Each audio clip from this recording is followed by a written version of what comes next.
What's up, Team Flynn? Welcome. Today is, what is today? I don't even know what day it is. Tuesday, April 7th. Thanks for being here.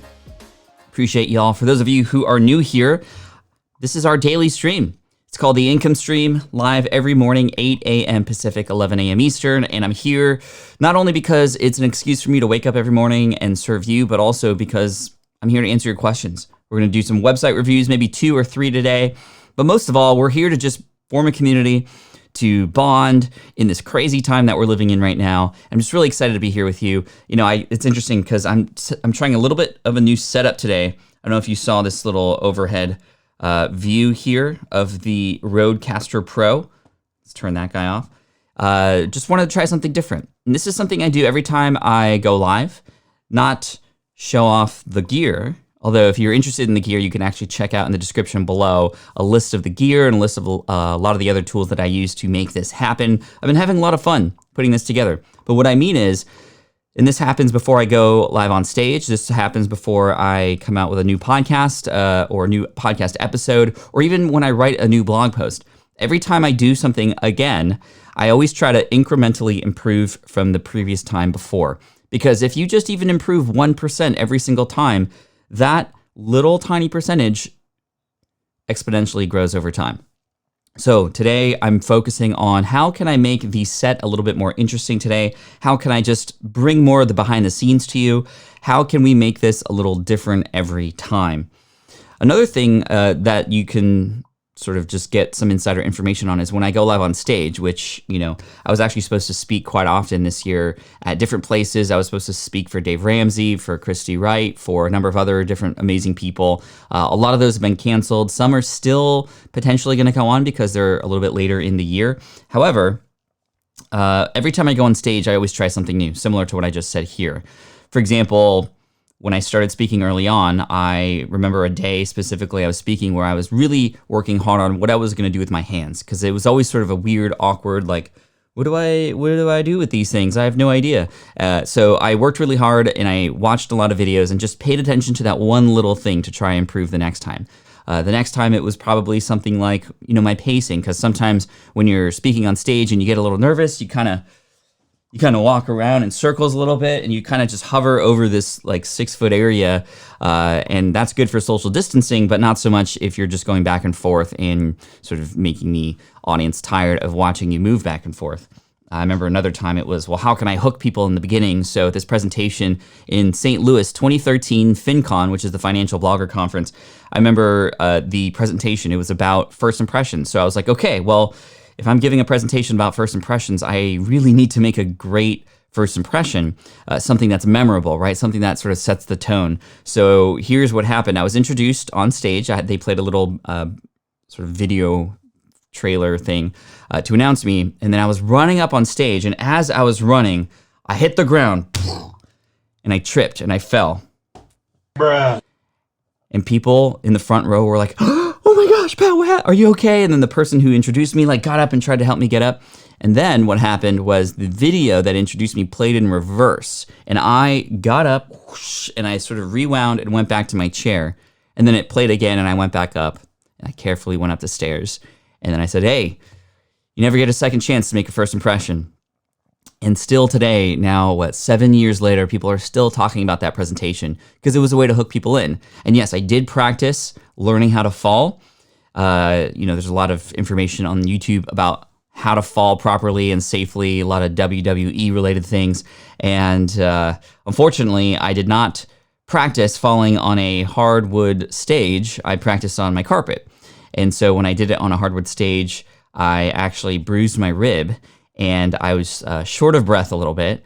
And I remember a few people after the presentation were like, Pat, that was when you fell and then you started your presentation. You took like 20 seconds and it was the most dramatic 20 seconds I ever saw on stage before. It was amazing. And I was like, I actually just ran out of breath, but okay. And then I had a little bruised rib for about a couple weeks there. So anyway, that's my story of the day.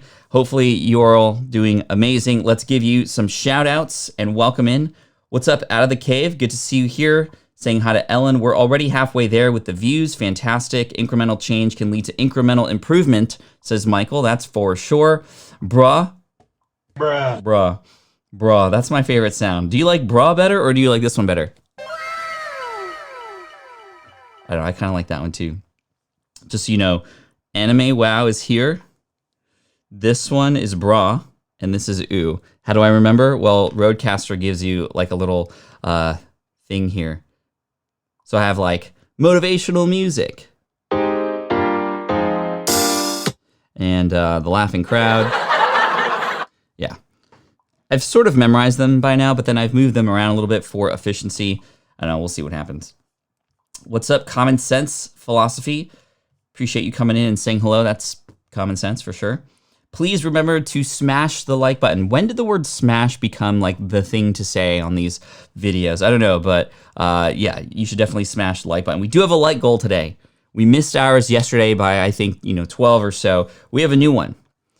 200 goals, 200 likes, and I'm going to show off and share my new Lego build that I built yesterday. So it's a brand new thing, and there's a little story behind it too that I'd like to share with you about that Lego build. So make sure to check that out. So 200 likes, let's get there. We're already at 58, which is amazing. It always starts off really well, and then I think I just forget to let you know. So I'm gonna let you know a couple times. A couple important links before we get started into the Q&A. Number one, patflynn.com/theincomestream. Yeah, I moved it up here so that you could see it. So patflynn.com/theincomestream, that'll take you live when the call's happening in case you miss it, or it'll take you to the next one that is going to happen, the waiting room. You can actually come in a little bit early, chat with the community if you'd like. So again, that link, patflynn.com/theincomestream. And then finally, let me turn that one off, smartpassiveincome.com/toolkit. This will take you to the page that my team and I created for you. It's the online business toolkit in wake of the stuff that's going on right now with the disease 19 that's happening, and some emergency podcast episodes about maintaining your business in this environment, what happened if you get laid off, what to do next, work from home tips and material. Smart from Scratch, which is a course we've given away now. Over $1 million, actually $1.2 million worth of this course has been given away during this time to help you in this time of need, get started and use this time as opportunity to help you get started with the business. A couple of my books, Let Go, Will It Fly, and a number of other things. We do have some information here also about the CARES Act from my attorney, Mark, over here. So this is brand new too, a video to help you out, an explanatory guide.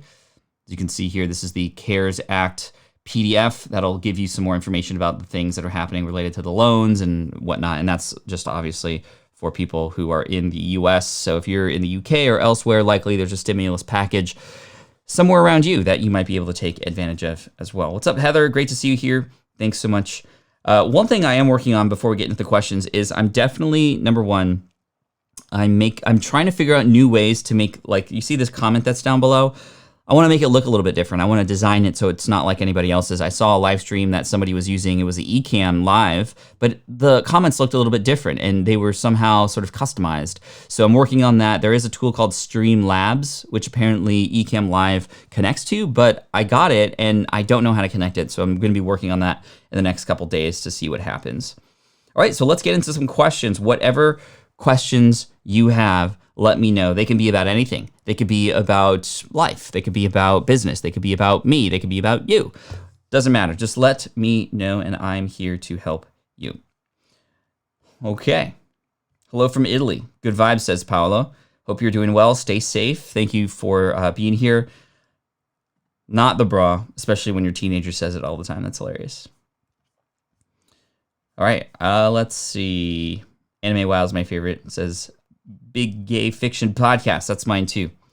Keep up the good work on the podcast. Okay, here we go. I once fell off stage leading a women's retreat and broke into singing We All Fall Down, We Cast Our Crowns at the Feet of Jesus. They cracked up and started singing with me. Good for you. Scoop School, mate, question. Do you think it's important to number your episodes on your YouTube thumbnails? A very similar question pops up all the time in the podcasting space. I don't think it's going to hurt you if you don't have them, but the question is, how is it going to help? And you need to imagine a person who either finds your YouTube video through search or through a link on another website where it's embedded.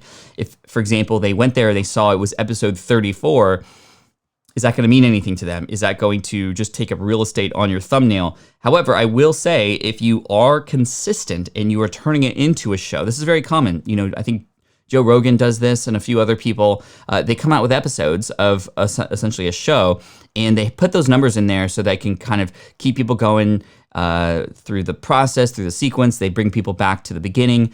Where I think this can benefit you is if, for example, you just have a general YouTube channel, but let's say, for example, you're doing a 30-day challenge, then numbering the thumbnails for that 30-day challenge, or for a particular season of episodes, maybe it's a specific show within a larger YouTube channel, like Marques Brownlee, MKBHD. He has a channel at MKBHD, but he has something called Dope Tech. He has another sort of series of things that happens under his more major general channel, and I could see numbering those things being very beneficial just to keep people sort of understanding where they're at in the process. If you are just consistently coming out with regular content that doesn't necessarily go lead from one to another, then I don't think it would hurt if you didn't have it. Although if you feel it would benefit to have it on there, then sure, yeah, I don't think it's a huge deal.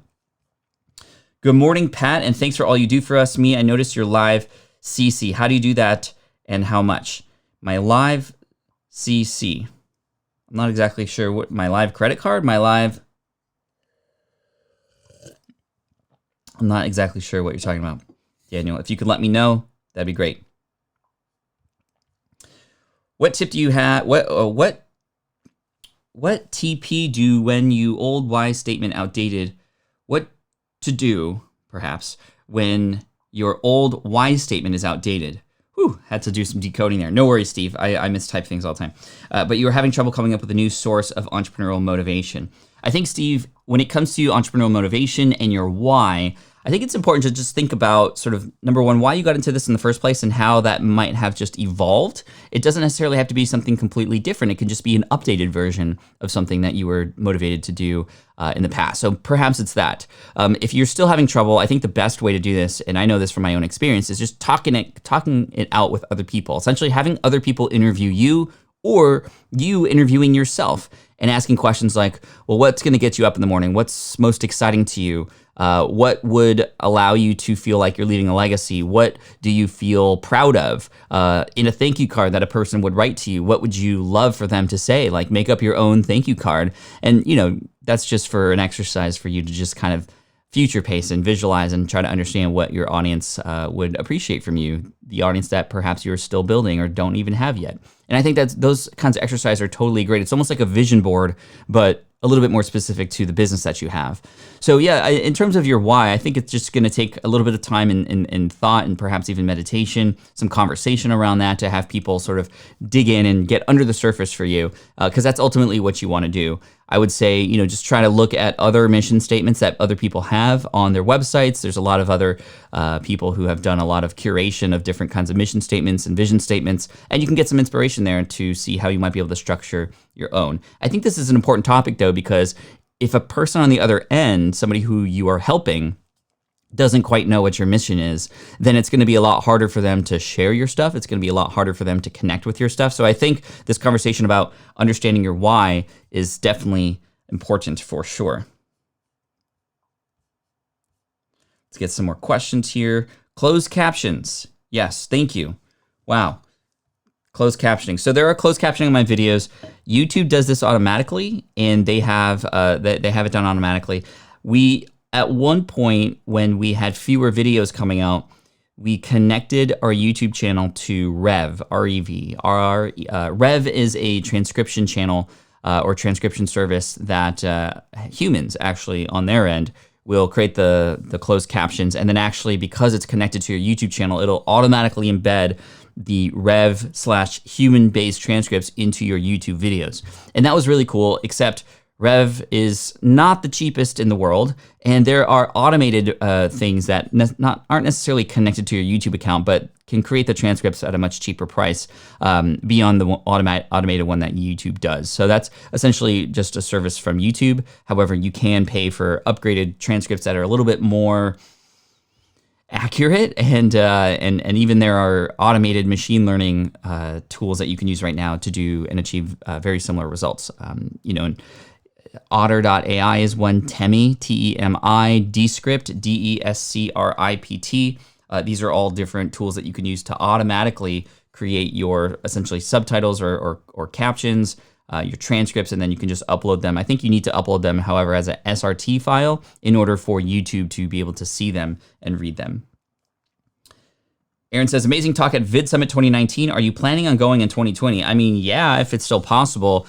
I don't know what the environment's going to be like after all this sort of is said and done, because I don't think it's going to be said and done, if you will, just kind of like that. I think it's going to be a slow transition out of the sort of new normal that we're in right now, and then the newest normal after. So it'll be interesting to see what events are going to be like. I canceled my event, FlynnCon. I know a number of people who are canceling. VidSummit is in October typically, so there's still some time to see whether or not it's actually worth or safe or responsible to put on the event. But I think that if it is going to happen, I'm definitely going to be there. It's one of my favorite events. It's where I learned a lot of my strategies and stuff here on YouTube. It's where I built a lot of relationships. I met Mark Rober there last year. I met Mr. Beast and a number of other amazing YouTubers.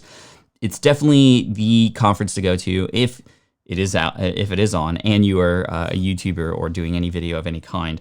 There are other video conferences. VidCon was another one, but that one got canceled. I know because me and Caleb, my partner on the SwitchPod, we actually rented out a booth to go and promote the SwitchPod there, and it's not going to happen. So that would have been fun. That's a completely different kind of event, though. That's an event where YouTubers of all types, all niches go to, be there to not just present, but to also meet their fans. So you see a lot of young fans, especially like screaming teenage girls, who are there to find their favorite YouTuber. And that's just not really the environment that I'm looking for when I want to go and learn about YouTube. Question, you are really good at asking questions in your podcast, thinking quick on your feet, interacting with guests. It really feels like a conversation. How can we improve faster? More practice? I mean, definitely more practice is always going to be the answer for everything, right? But there's a lot more to this idea of how to be a great interviewer. There's a number of different things you have to prepare going into the interview. Now, what I mean is you don't need to necessarily read the entire book that an author has if you are interviewing an author, for example. You don't need to know every single thing about their life story. In fact, actually, that can actually shoot yourself in the foot, because you might actually be at a level beyond where the audience is. And I've found this to be the case for interviews where I've actually listened to a podcast episode where the interviewer knows so much about the interviewee, and they just have sort of their own conversation, and I don't feel like I'm a part of it, right? And they're speaking a language that I don't even understand yet, because they both know this thing and I don't as the listener. So what I like to do is come in prepared with, ultimately, where do I want to lead the listener? What's the main purpose of having this person on the show? Yes, I want them to tell stories. That's number one. Try to get stories out of them. A great way to get a story out of somebody is just simply set it up and say, Mary, tell me about a time when blank. Right? Tell me about a time when you were on a live stream and somebody answered your question. So something like that can just set it up so that a person can be open, because you've essentially given them permission to tell a story. Secondly, if you understand what the main intention is of that episode, then you can guide the conversation to there. It's okay if you get off tangent a little bit. It's okay if you go down a little bit of a rabbit hole, as long as you know what the destination is, and then you can bring that person back to where you need to go. Thirdly, you want to make sure you ask follow-up questions. People who answer questions will answer on a surface level, always. They don't get deep until you either, number one, give them permission, or you ask for them to go deeper. How might you get a person to go deeper when you're having a conversation? Well, here are the secret tips for you. Number one, this is the most important question that you could ever ask. That question is, why? Yeah, that question right there. So if you give me an answer, I'm interviewing you, and you give me an answer, and I go, well, tell me why that happened. Oh, okay, well, okay. And then they get permission to keep going. Another great thing to ask is, well, what happened next? That's a good question to ask too. Okay, so that's essentially you giving them permission to keep going. A person you are interviewing likely doesn't want to be rude and talk the entire time. They're going to stop at certain moments, and if you want them to keep going because you haven't yet gotten to the juicy bits that you really like, or you want them to keep going anyway, just keep. So what happened next? And then finally, the best tip I can give you, if you're interviewing anybody, this is really the sort of spine in this conversation here, is just be genuinely curious. If you are genuinely curious, you're going to ask the right questions. You're going to lead people to where they need to go. You're going to give permission to the person you're interviewing to go deeper with you. So yeah, ultimately, that's what you want to do. Be genuinely curious.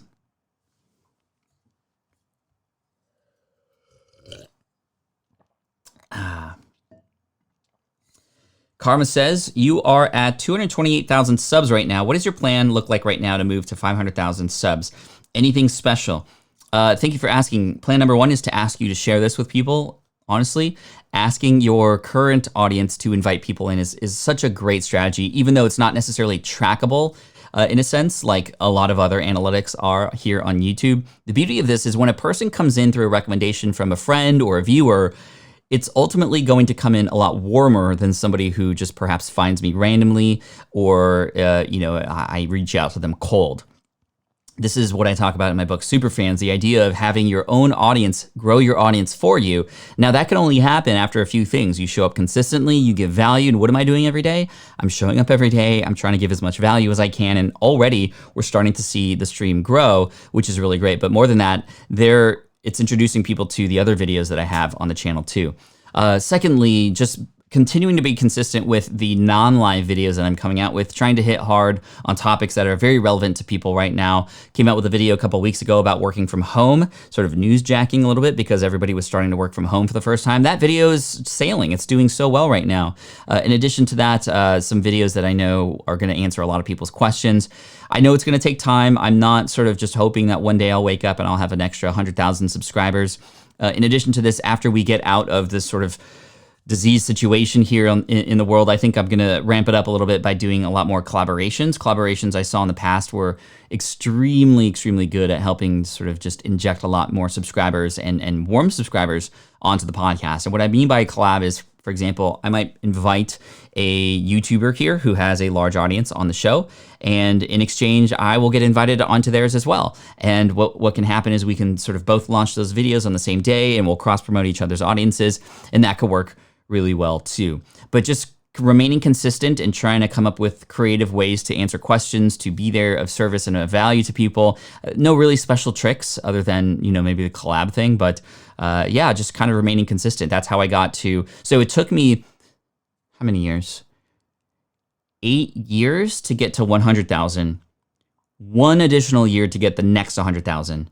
And it's seeming like it's just, ramping up even faster. And that's because I finally got serious about it and remained consistent. Great question. Thank you.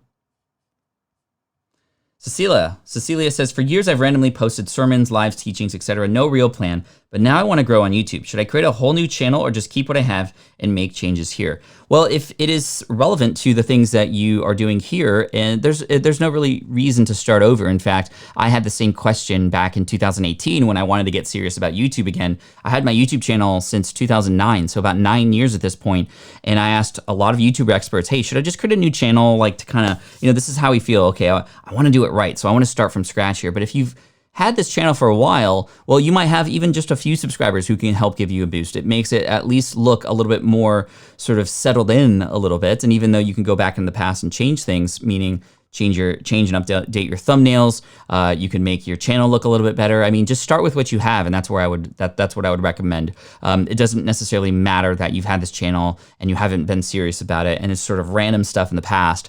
I mean, if you look at any sort of YouTuber who's doing really well today and they've kept their older videos, you're going to notice that in the past it was just a jumbled mess. If you go back to their early days, for example, Mr. Beast, who just grew by 20 million subscribers last year alone. If you go back into his past, a lot of his initial videos are gross. They're not useful. They're just little Minecraft videos or shot on his phone. And his first 100 videos were for his first 200 subscribers.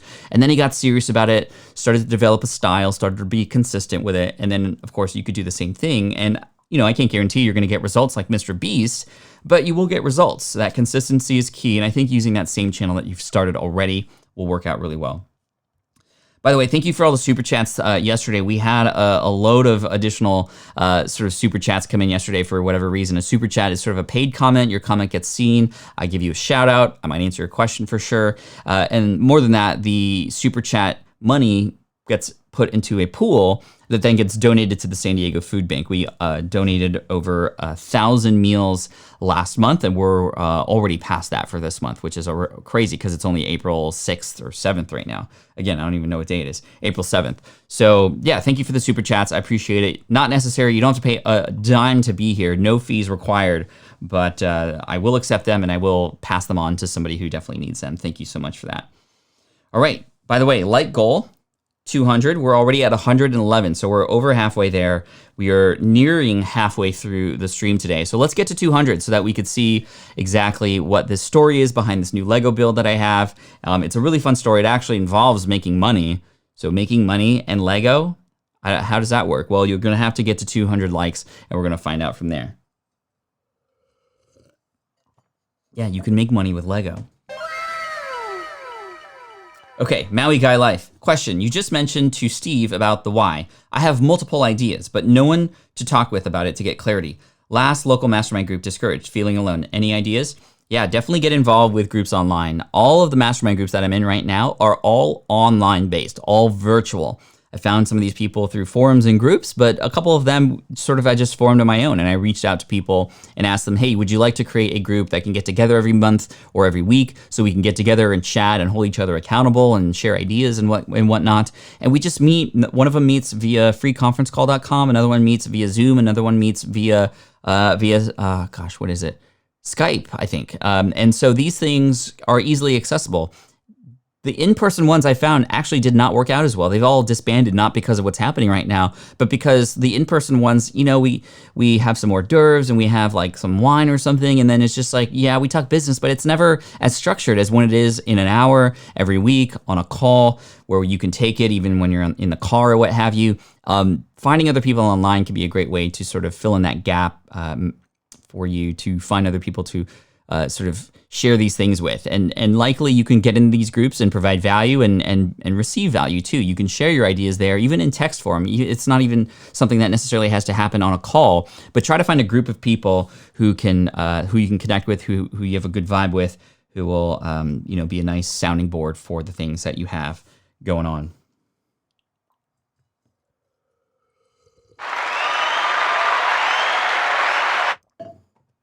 Sorry, completely random. I was just taking a sip of coffee, so. Lego. My app says, hey, Pat, I'm working my way through your Smart from Scratch course. Thank you.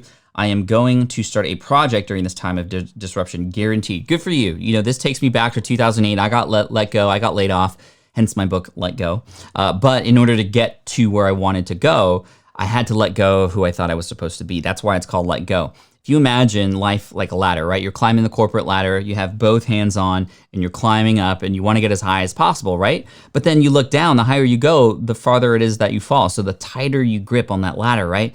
But imagine now you have this opportunity to move over to a different ladder, but the higher you were up before, right? This is why a lot of people who are a little bit older have a much harder time making a transition because they're higher up the ladder. People who are younger can move across ladders no problem because they can fall off a little bit and they'll be fine. They have time on their hands. They have, they're a little bit more nimble. They're able to sort of transition more easily. There's less at stake, right?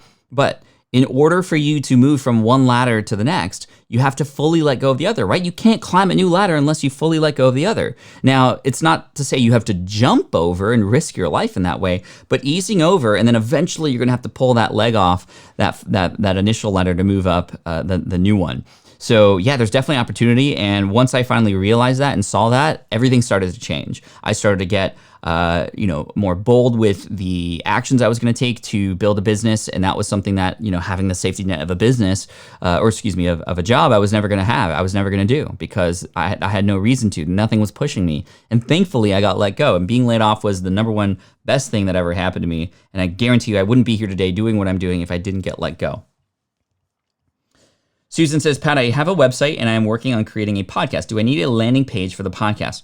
No, you don't need a landing page for a podcast. However, it can definitely help you because a landing page, a single landing page that you can always sort of just know to recommend, other people know to share, that just has all your information about the the podcast with links to all the different places. For example, link to Apple, link to Google, link to Spotify.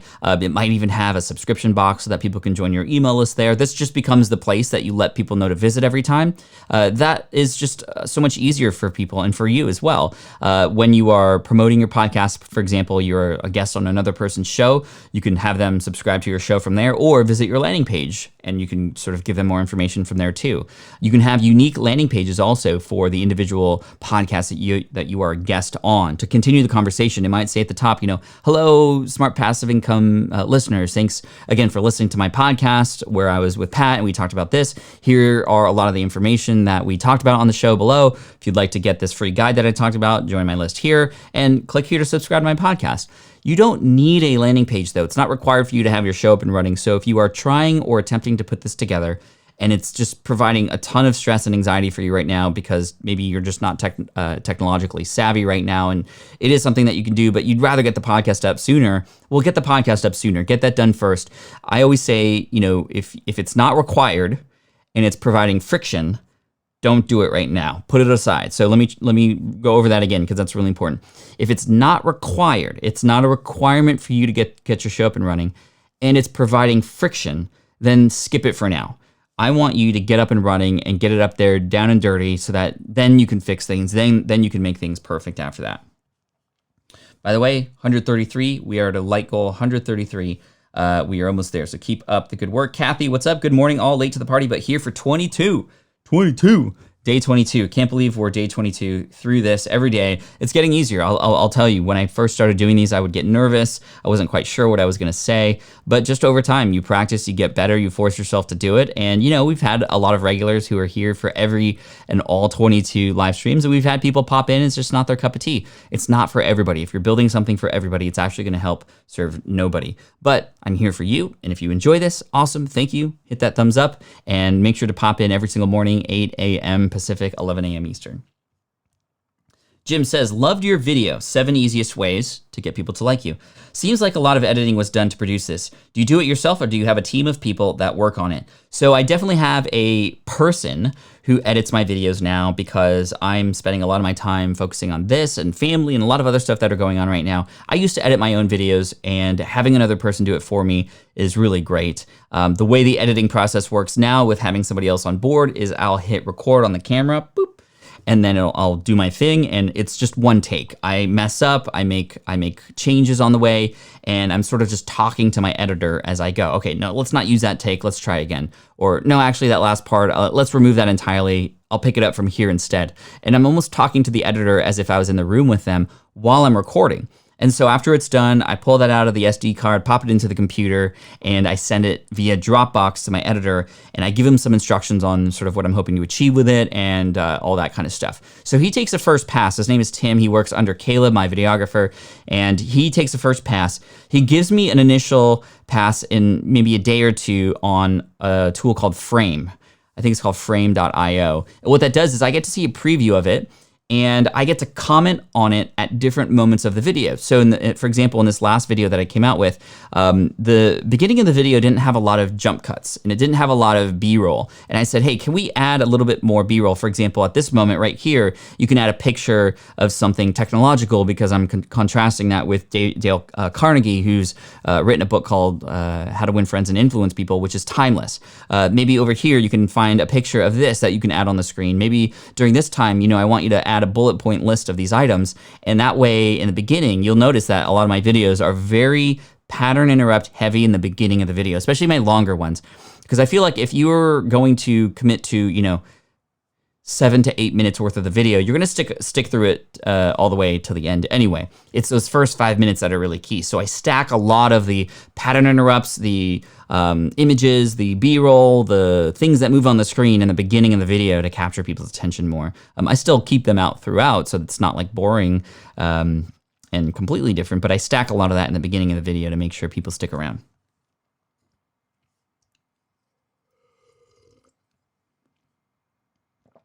Jason says, I know there's a few NES games that you really enjoyed and have shaped who you are today. I was wondering if there's any modern video games you've enjoyed by yourself or with your family. Yes, absolutely. Thank you, Jason. You can actually find an article on patflynn.com. Actually, I'll show you this because a lot of you might not even know this exists. But if I go to patflynn.com, you'll see my new website here. And if you go to the blog and let's go to gaming, you'll see an article, These NES Games Shaped Who I Am. So these games were Contras, first time I sort of collaborated with somebody. Also, it's the first time I learned about cheat codes. Minecraft, I got into with my kids, which was really cool. Legend of Zelda was the first one that was able to be saved. So it was like a quest, and you can keep coming back to it. It was the first game I ever had a dream about, and that sort of stuff. So really interesting article. But in terms of modern games that have shaped who I am, there's definitely one, well, semi-modern. There was a game called Quake 2. That's a first-person shooter game that I played in high school, and I got really into it. I actually joined a clan and participated in tournaments, and I got really good. Capture the flag, railgun only was my jam, and it really helped me understand what it was like to actually practice something and get better at it. And it was actually led by, we had a leader of the group who would teach us. And it was my first experience with like online learning, if you will. I was in a group in a video game learning because we were all connected via headsets. And it was like the first time I had ever experienced something like that. And to learn online and see improvement and actually like win games was really amazing. It just showed like, things were tough, and if you train and you practice, you get better.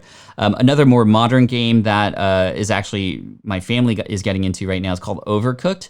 It's a game that requires collaboration between a number of players to serve patrons at a restaurant, and you have to sort of communicate with the rest of the group and focus on, okay, who's going to cut the vegetables, who's going to put them in the pot, who's going to serve them, who's going to plate them, who's going to wash the dishes, and it just takes a lot of conversation, and that's been a really fun game to teach the kids how to play because it's a wild ride. But if you do it right and you plan ahead, you actually create a machine using the groups of people. So I think this is a great lesson for kids and adults too, to just understand, how important communication is in group settings like that to achieve a bigger goal. And the goal in Overcooked is to, serve at a restaurant and be a cook.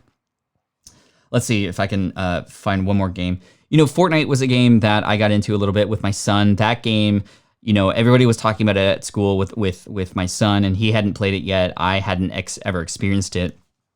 And before I let him sort of try these games, I want to understand them myself because, if it's something that is interesting, I want to play it with him. So actually I downloaded Fortnite, I played a couple games, and I was like, hey, this is actually not as violent as I thought it was. So yeah, sure, Keone, we can play together. And we just started to play, for a long time. We don't play it anymore. We play more Minecraft right now. But it was a fun way to collaborate with him. It was a great way to teach him how to be a good loser because in Fortnite, you start with like 99 players and you just, boil it down to the one at the end who survives. And, it's hard. There's a lot of good players on the platform. And in the beginning, Keone, I think, lost his first 1,000 games that he played. And I could see him getting frustrated, but it was a good way to teach him lessons of failing, of strategy, of being a good loser, considering, okay, well, what mistakes did you make? How can we improve on this next time? And I got pretty good at it too. And it became a fun way for us to bond over video games. So instead of saying, no, you can't do that, like I want to get involved with it and see how I can sort of participate in it with him. And it's been really fun because then I now have this language with him about these video games that, a lot of kids and their own parents don't have. So that was really fun. Great question. Thank you for that. Diana says, anyone know why I can't tag people when I'm commenting from my phone? I'm not actually, if somebody could help answer this question for me too, that would be great because I've tried this before on live streams where I'm trying to tag somebody. I don't know if it just requires you saying @ and then writing the name, which is very inefficient. I don't know if that's the way it is, or if it shows up as sort of tagged, even if I don't see it. If you could help Diana and me, that would be really great. Janelle says, how many t-shirts do you have? I have quite a bit. I love shirts that have sayings or fun things on them. It's definitely working out in my favor now, even though my wife doesn't really like my huge t-shirt collection. A lot of them have company names on them because they're just gifted to us from people. But I've been really getting into sort of more whimsical, more fun, more inspiring t-shirts lately. I think I own maybe 50. And so far, day 22, we've worn a unique shirt every single day. If you have any shirt recommendations, especially more fun ones, let me know. Hit me up on Twitter or Instagram @PatFlynn. I'm definitely in the market for more shirts, especially as we go live more. And again, we're here at day 22. How long am I going to do this for? I'm going to go daily until we're out of this, and perhaps even beyond that.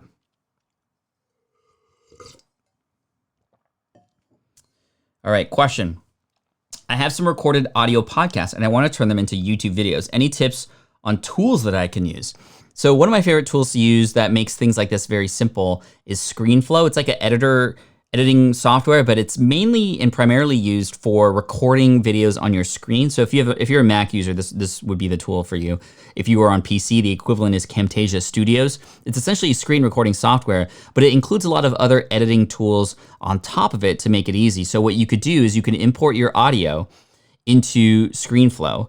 And then what happens is you can export it as now a video. Now I will say, however, if you just upload the audio only, and maybe let's say even you get fancy with a single screen, sort of like a slide that you can put up there during the video, if it's just one thing that people are looking at the whole time and it doesn't change and there's no value there, then it's not going to be worth doing it. It actually can hurt you, because what happens is if YouTube sees that people are coming to your video, but it's just audio only and people are leaving right away, well, it signals to YouTube that, well, this video isn't worth pushing out there. The signals like watch time and session time are key for YouTube to understand whether or not they should recommend your videos or not. It may be more beneficial for you to take a clip from your audio, and maybe it's a 4 or 5 minute clip about something that can stand alone on its own, that you can then spend a little bit of time creating slides for on top of that, putting B-roll in, putting images in, or something that will make it more visually appealing. That's the whole purpose of YouTube, is to watch, right? So that's what I would recommend instead. I don't know if any of you even saw that I have a YouTube channel. Actually, by the way, for those of you who were here on day 1 or 2, you might remember that I promoted something called Flynncast. This was gonna be a second live stream I was gonna do. And actually I was gonna migrate this one to over there, but I ended up not doing that because this one was going so well. And so for those of you who subscribed on Flynncast, I actually changed the name yesterday to the Income Streams Clips. So let me show you what that looks like. So I posted my first video there yesterday. So if I go to youtube.com and I go to the Income Stream Clips, I think this will show up. Yes, so here we go, the Income Stream Clips. All brainy stuff. You said you do meditation, for instance. So I've, thanks to Dan Norton here, we've created these little clips for you. Suzanne says, what do you do to keep your mental skills? So what we're doing is we're trying to repurpose these, and we have 91 subscribers now, which is pretty cool. So the Income Stream Clips. So you don't necessarily have to subscribe to that. That's not the purpose. Oh, by the way, I'm not even sharing my screen, my bad. So the Income Stream Clips here is a YouTube channel that I created so that you can see these sort of highlights and clips from a lot of the questions that are coming in. Suzanne says, what do you do to keep your mental skills? Dan Norton is the one who's helping me edit this. Thank you, Dan, I appreciate it. And that's been really cool because we have now a library of these clips answering questions. I'm gonna take those clips because they stand alone about a particular topic. This one here, as you can see, was how to actually stay mentally focused. I'm not hoping to grow this channel to thousands, right? I don't really care how many subscribers there are. If you want to subscribe to those, you can, but that's not the purpose. The purpose is to create these little standalone videos that could potentially find new people, introduce people to the income stream in my other channel. And this is very similar to JRE, Joe Rogan Experience Clips. That's a YouTube channel now with 4 million subscribers, which are essentially just clips from his larger, longer 2 to 3 hour podcast episodes. And they pop up in search all the time. They pop up in recommendations. And so I'm really excited to see how this channel, this is experimental. I don't know if this is the right thing to do, but I'm taking little clips from this live stream here. I'm popping them into the channel there and having them point back to the live stream and having them be findable sort of on their own, very search-based and whatnot. And we'll see what happens. But the reason why I'm not putting those clips here is because there's going to be so many of them that it would annoy the crap out of you. I guarantee it, because it's going to be like 3 or 4 clips a day that are going to be posted up there. And you're not subscribed here to get clips, especially of things that you've already seen. And that's more of a search play. So we will see what happens. I'm not exactly sure what's going to happen, but hopefully it should work. Whoa, I almost spilled. There's no top on this. I almost spilled it myself. Okay, we're at 150. Y'all, we got about 15 minutes left to get 50 likes. So if you're brand new in here, yeah, I know you can't find the channel. I don't know how to best share it yet. How might I do that? I don't even know. But I'm trying this repurposing thing in a way that I think is gonna have a lot more legs than other different types of repurposing. So anyway, Mr. Beast is what I was saying, Glenn. I'm sure there is a Mr. Bees, but I don't know who that might be. So hit that like button again. If you're brand new here, we're trying to get to 200 today so I could share a fun story about a Lego item that I just built that also relates to making money online. What is it? Well, I'll share it with you if we get to 200, and we are well on our way. Great. Natrandand Meshram. What's up, my friend? Right now, I'm working 8 to 5 for a corporate job. How can I start and build my online business? I want to start and build a website to start a YouTube channel as well. Please advise, how can I start off? So I would definitely recommend starting with either the YouTube channel first or the website. Just focus on the one thing, and all things, all focus, all energy with the time that you do have left over, put into that. We can worry about the other stuff later. So that's number one. Focus on one thing and getting to the next sort of step in that priority list within that particular platform. So that's number one. Number two, I think that we can do a little bit of thinking ahead of time in terms of, well, what do you want this to look like? What's the name going to be? What's the content going to be like on that channel or on that website? And you can just plan those things ahead of time. This is stuff that you can do during lunch, for example. You don't have to actually build anything. It just takes a little bit of planning. It starts to materialize when you do this. You can do my Post-it note strategy if you want to help sort of get and extract all that information out of your brain, lay it out on the table, and start to begin to see and visualize what this thing might look like. What content do you want to talk about? What content do you not want to talk about? This is your time to also sharpen your axe by discovering a little bit more about your niche, your audience, your target market. What do they need help with? What are their biggest questions? Who else are the players out there? I would highly recommend perhaps using your spare time right now going into Smart from Scratch, my course that you can find at smartpassiveincome.com/toolkit. It's free right now. It's usually $249. We've given away over $1.2 million worth of that right now. And a lot of people right now are using this to hone in on their niche, to do a lot of exercises that I have in there to help you understand the market that you are potentially going to get into. And there's a particular exercise that I think would be extremely helpful for you to do right now before we build anything, right? Before we build anything, this is very common to do. When you have a business idea, you build the business cards, you get the logo done, you build the website, and then you're like, okay, I'm open for business, but I don't even know what my business is or who it is that I'm serving yet. So let's focus first and sharpen that axe, like I said, by understanding who it is that you are going to serve and the target market that you're getting in by creating what I like to call the market map. Your market map is where you discover the 3 Ps of your target audience. That is the places, where they exist, where do they go, where do they congregate. Number 2, the people in that space who've already earned the trust with that target audience, meaning the leaders in social media in that space, the owners of those websites, the podcast hosts, the top LinkedIn accounts, all the different people. These are potential partners. These are potential JV affiliates. These are people who you should at least get to know.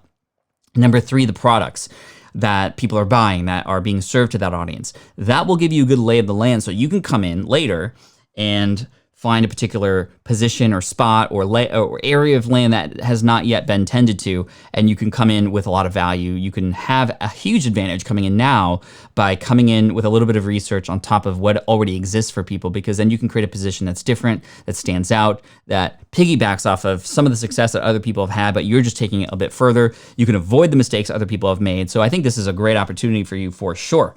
So we're at 169, we got a prize coming at 200, so we have 31 left to go at the time that I'm saying this right now. So keep hitting that like button, and then I'll tell you a quick story about a Lego thing that I just built. I have it here in the room with me, and it has a story, and it is something that relates to making money. So definitely check that out. Tiffany says, Pat, it's always really helpful when you talk about your processes. Is there a location on your website or a playlist of processes, especially with a team versus on your own? Well, I do have a number of places on my website. If you go to the search bar at smartpassiveincome.com, you're going to see the sort of a search bar. Actually, it's on the homepage now. You can type in, work with team. You can type in project management. You can type in editorial calendar. Those kinds of keywords will surface a number of podcast episodes that I've done with my team members to talk about the process and the workflow and how things work and how things get streamlined with the team and all that kind of stuff. We have some episodes with my editorial manager, with my COO, Matt Gartland. So they're there on the Smart Passive Income blog. Just make sure to type in the search and you'll find that information for sure. Question, when you go to create a new book, what is your process like for that? Do you just sit down and write? Do you record audio and then transcribe it? Ghostwriting. So there's actually a video here on the YouTube channel that is called How to Write Your First Draft Fast, and it has over 100,000 views. I'd recommend checking that out first. It definitely goes through the process of post-it note, brain idea extraction to a point where then you can create your outline. That's the number one goal first, Karma, is to get your outline finished and complete, because then writing becomes a lot easier.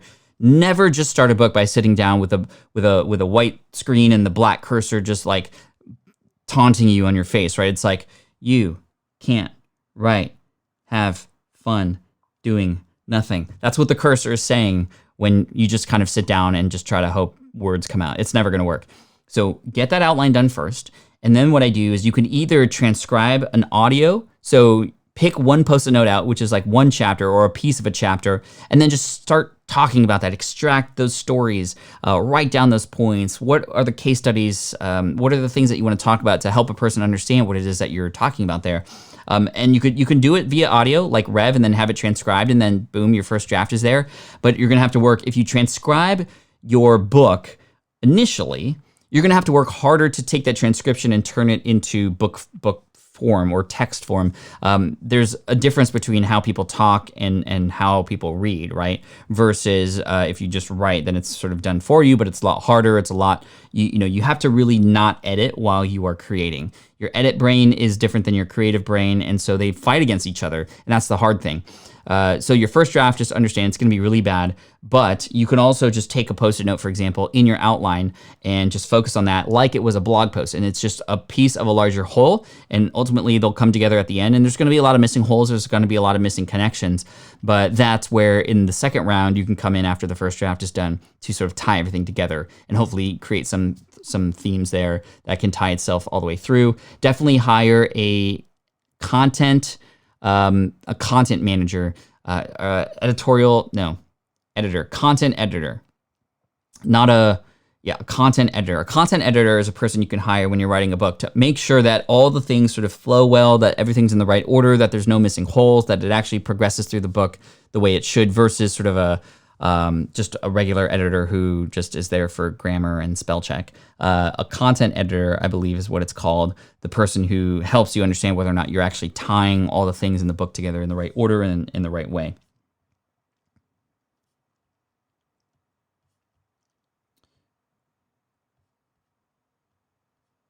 Cool. Daniel says, hey, Pat, another question. Wistia, do you use it? And if yes, why? Why not? Do you use another similar product? So Wistia is probably the premier video hosting platform, but it's not a platform like YouTube that's used to get more exposure. Although it can be used in that way, you can create links for your videos there, but typically it's more of a hosting platform for video, much like you would have a hosting platform for a podcast for your audio files. So I use Wistia. I am subscribed to Wistia and I do use it, but here's how we use it. We upload videos that we put on our sales page there, and then we get back a really high quality video that we can do a lot of things with to just better display that content on a sales page or in a sales process. Any videos that we want hidden that we don't want public, but we still want people to see in more of a funnel-like process, we put onto Wistia for sure. I also sort of, in a sense, use Wistia through Teachable. Teachable is an online course platform. I'm an advisor for the company. I'm an affiliate. I use it for my own online courses. If any of you are in my courses, that's Teachable.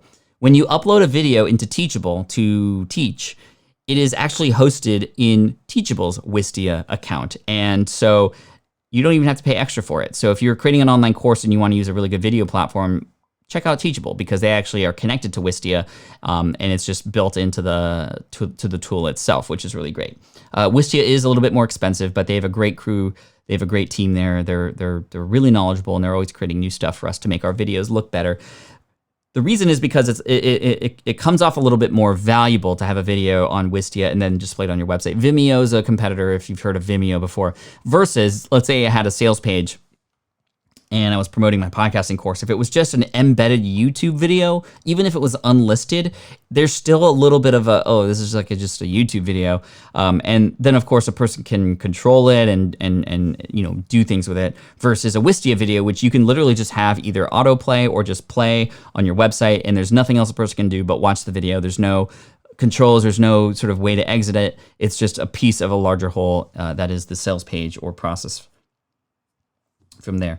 Okay, guys, we're at 25 likes away from the Lego story. I definitely want to tell it to you, so make sure to hit that like button if you haven't hit it already. I definitely want to share that with you. So we're almost there. We are almost there.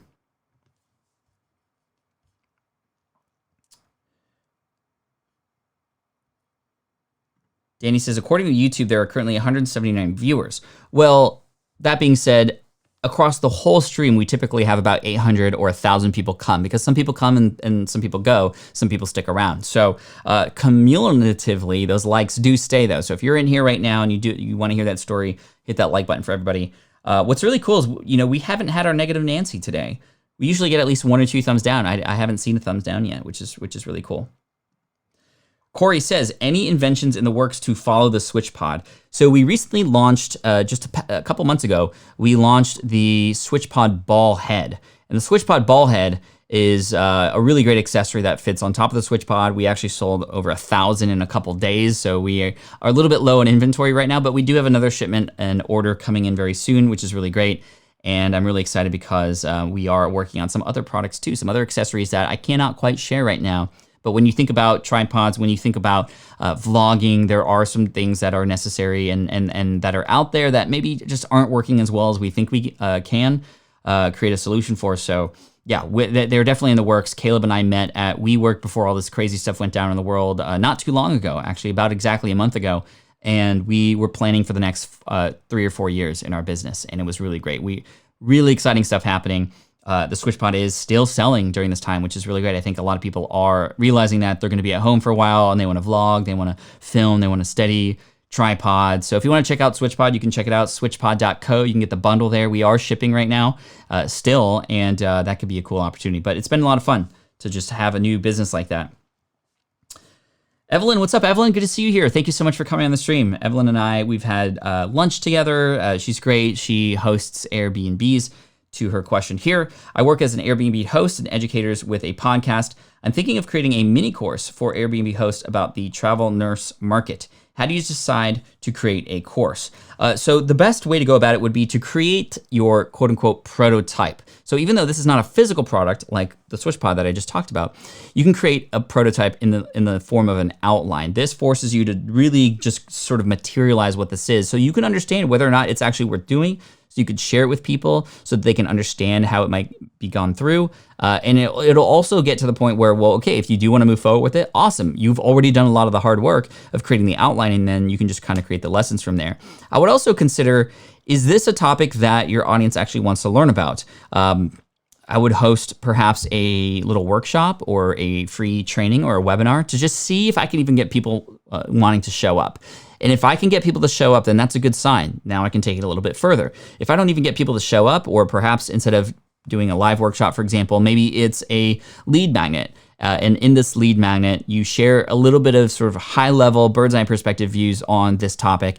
If you can't get people to download it or come to the live things, well, then you know that this is probably something this isn't worth doing. You've validated it already. You validated it out of existence versus you might find that, wow, a lot of people love it. They want more. Great. That's a green light to move forward. And then you can even pre-sell it from there, which I think would be an amazing opportunity for you to perhaps have a limited run, maybe 25 people who come in and you're delivering the content to them every week until this thing is over, until the course is finished.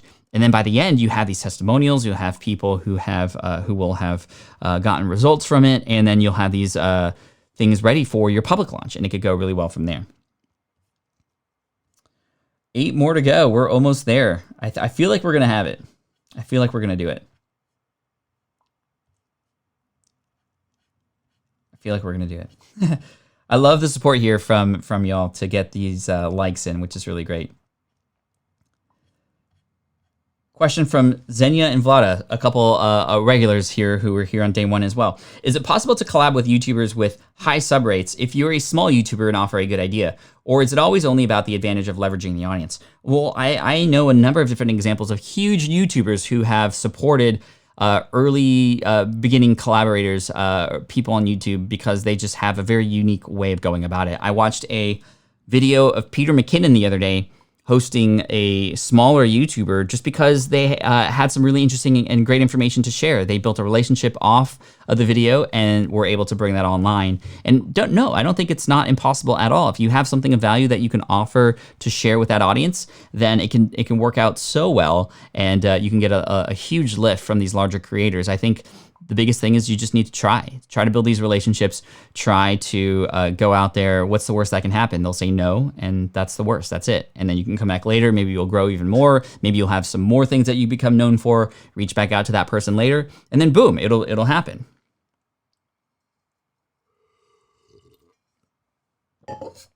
Wow. We hit it. We hit 200. Great job, all of you. We got to 200 likes, so that means, and that's right at the top of the hour too. So I'll stick around a little bit longer to tell you the story about a Lego build that I just completed and how it relates to making money online. And wow, what a great stream today. Thank you so much, Team Flynn, for the win. It's getting a little bit weird because we hit our like goal a few days ago and then we didn't hit it for a couple days, and I thought you guys were just getting a little lazy.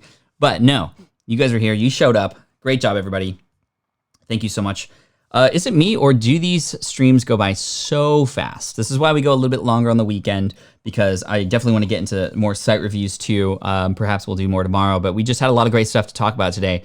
For right now, let's get into the Lego build. I have my camera here on this view, so I can show it to you. And I am using a switch pod, by the way. Here's the view that you can see right now. Okay, let me go grab it for you.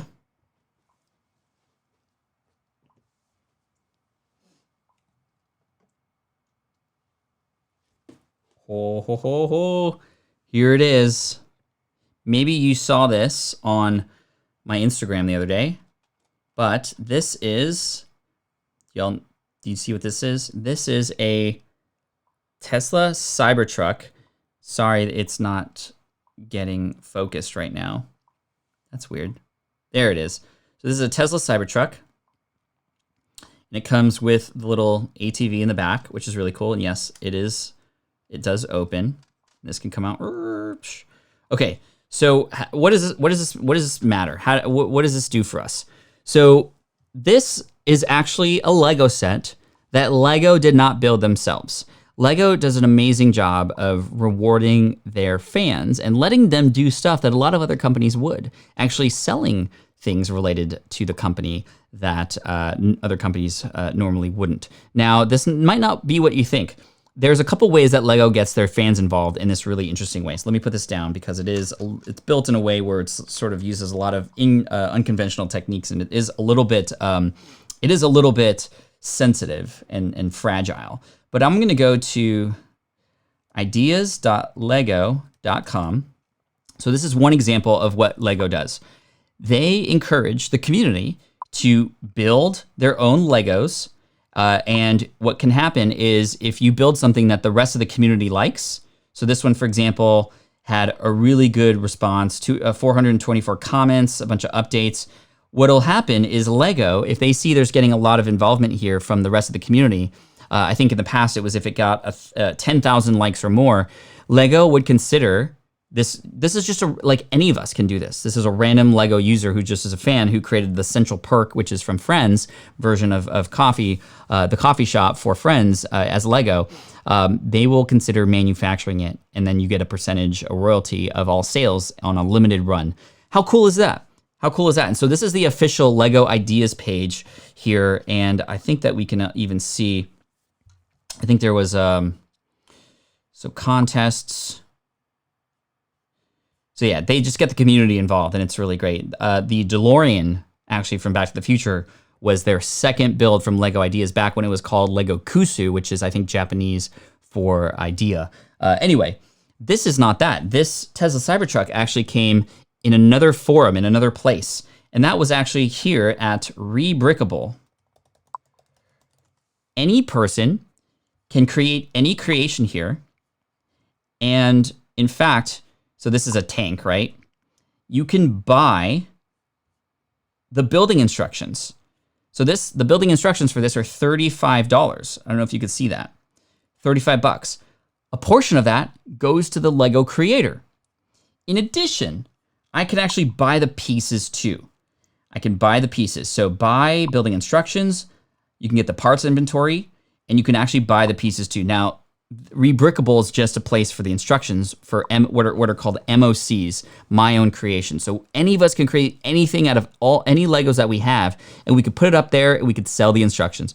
Creators are making money on this platform, which is really cool. Lego creators. So how cool is that? But in addition, there is a place called brickowl.com, which connects to Rebrickable. So let's say I wanted to build that tank and I didn't have all the pieces. Well, I could come here and actually with a single click of a button from where we just were, Rebrickable, I can have in my shopping cart all the pieces to that build. So if I go to, actually let's go to Rebrickable and let's look up Tesla Cybertruck. So here we go. This is the one that I purchased, I think. Is this the one? No. Mine's a little bit bigger. I think it was this one here. So anyway, there's a few, but what you can do is you can yeah, this was at 945 parts. So if I go here, I can buy parts. So add parts to Brick Owl wish list. And what that does is then if I go to brickowl.com, I can just get the pieces for this set that some random creator out there in the world, that's in my shopping cart, and I can get it sent to my door. All the pieces are like in little plastics, like all the little individual pieces are plastic wrapped. A little bit of a waste there, but still, I was able to get this built, and it's a set that doesn't exist in the sort of Lego market, but it is something, it's sort of on the black market, if you will. And you know, how much did this cost? This set costs about $200. So I'm a big Tesla fan. I did pre-order a Cybertruck. Don't know if I'm actually gonna buy it yet. I'm still waiting for my Model Y.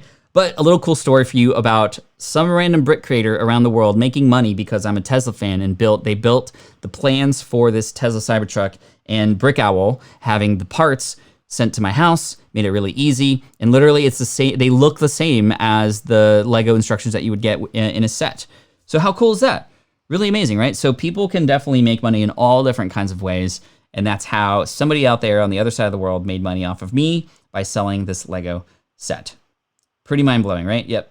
So I thought that was cool. Wanted to share it with you. Just shows that there's all different kinds of ways to generate income. There's somebody out there who likes what you do, and you just have to have the ability to find them. And really nicely in the Lego space, at least, there's a lot of different marketplaces where people can get access to things like this. So yeah, have fun. I've shared this with a few other people, and they've already purchased some sets from rebrickable.com for their kids that they can't get anywhere else, and you can check it out. You could try it. There's even things that move and things that have gears and things that have motors in the Lego space too that you can get access to. Awesome. So that was this, and thank you for sticking around. I appreciate you. I gotta get to work now, but thank you for being here on the amazing stream today, and it's amazing thanks to you. Let's go one more time with the Lego build there. How cool is that? Right? The door's even open too. You can even see there's the little pad in the middle there, the little iPad looking thing in the middle of the truck. How cool is that? Amazing. Team Flynn, thank you so much for being here. Make sure you subscribe, hit that bell notification icon. If you didn't check out the video that I posted yesterday, go ahead and check that out right now. It's about 7 ways to get people to like you. I know that sounds vain, but you can't help people unless they like you here in the online space, right? Because you need to get people to know, like, and trust you. We do a great job of getting people to know us. We do a great job of getting people to trust us with our articles, our content, social proof, connections, and others. But to get people to like you is the missing link. And if you go to this video, you can check it out, hit a thumbs up on there, and make sure you subscribe so you can get access to the chat tomorrow too. Clips coming your way at the Income Stream Clips, so look out for those, hopefully. And as always, just, hey, Team Flynn for the win. Love you guys. Thanks so much. Way to go.